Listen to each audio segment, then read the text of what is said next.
తనను మెడపట్టుకొని అవమానకర రీతిలో టీడీపీ నుంచి గెంటేశారని ఆవేదన వ్యక్తం చేశారు ఎంపీ కేశినేని నాని. విజయవాడలో వాటర్ ట్యాంక్ ఓపెనింగ్ కార్యక్రమంలో పాల్గొన్న ఆయన చంద్రబాబుపై తీవ్ర స్థాయిలో విమర్శలు గుప్పించారు. లోకేష్ ను సీఎం చేయడం తప్ప మరే ఎజెండా ఆయనకు లేదని మండిపడ్డారు.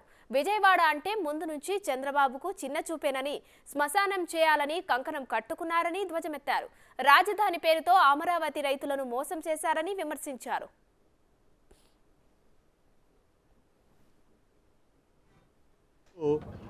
తెలుగుదేశం పార్టీ బయటికి గెంటేసింది.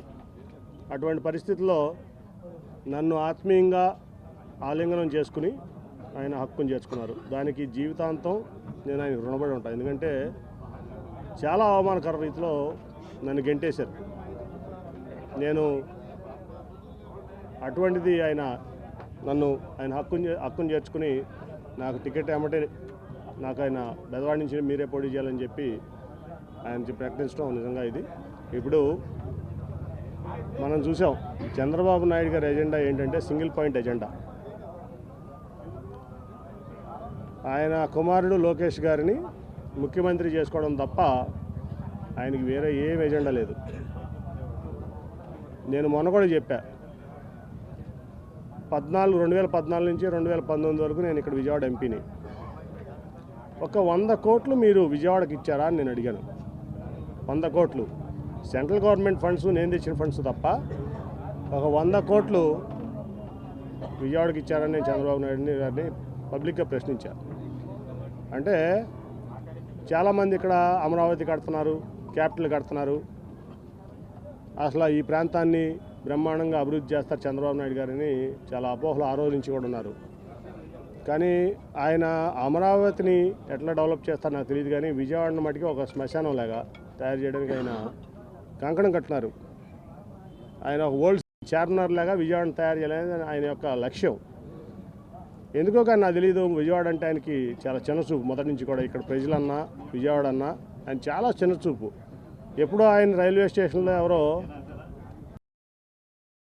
అవమానపరిచారంట. ఎప్పుడు ఆయన కెరీర్ రాజకీయ జీవితంలో కొత్తగా అదే చెప్తాడు మాకు ఎప్పుడు చెప్పిన ఆయన. ఈ విజయవాడ అంటే ఆయన చాలా చిన్నచూపు. అందుకనే అన్ని రకాలుగా ఆయన చేయకపోయినా ఏదో నాకున్నటువంటి దీంట్లో ఈ ప్రాంతానికి చిత్తశుద్ధితో నేను తెచ్చుకున్నాను. ఆ రోజున ఎయిర్పోర్ట్ కూడా వద్దనుకున్నాడు ఆయన. ఇక్కడ 5,000 ఎకరాల్లో అమరావతిలో ఎయిర్పోర్ట్ పెడదాం,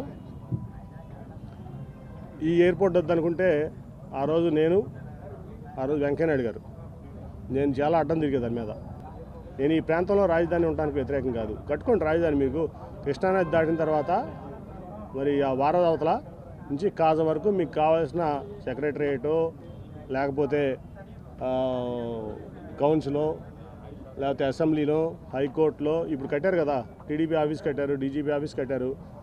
అలా కాజ బైపాస్ కాజలో కలుస్తుంది. కాజ నుంచి ఇక్కడ వరకు కట్టి ఉంటే ఈ బయటికి బ్రహ్మాండమైన నగరం అయ్యేది 5 ఏళ్లలో.